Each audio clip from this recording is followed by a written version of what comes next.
Oo, mayaman talaga ako mga boss. Ang totoo nga niyan eh, mayaman na mayaman ako. Kita niyo yung ginagawa ko. O, di ba? Sobrang yaman ko. Kukuskus na ako ng CR eh. Mayaman ako kasi masipag ako.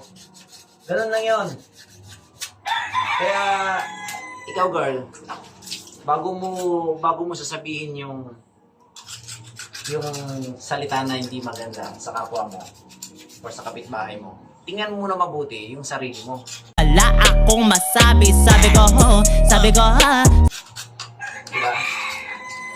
Huwag mong ikukumpara yung sarili mo sa akin. Kasi, malayo pa yung mararating mo. Ako lahat ang masama, ikaw ang mabuti. Diba? Papunta ka pa lang eh, ako'y pauwi na eh. Wala ka pa sa kalikingan ko. Ito ka pa lang oh. Ako ito na oh, may tahid na ako. Wala. Hindi ka obra. Kaya bago mo silipin yung kapwa mo, tingnan mo muna yung sarili mo. Ano ba? Ano bang nagawa mo sa sarili mo? Ano bang napundar mo? Di ba? Kumain ka pa ng isang sakong asin. Bago mo ako silipin ng mga ganyan-ganyang style mo na yan. Wala. Malayo ka pa sa katotohanan.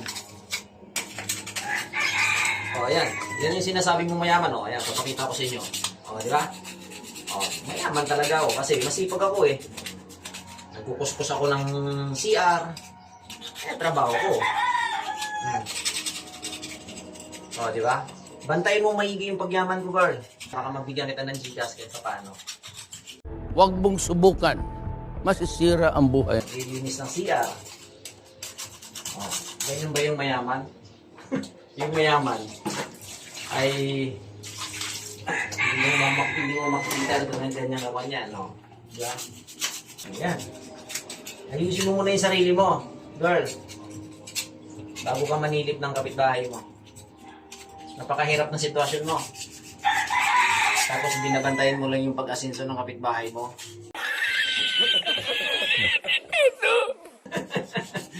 Wala kang asenso doon, maniwala ka sa akin. Magtrabaho ka. Di ba? Magsumikap ka.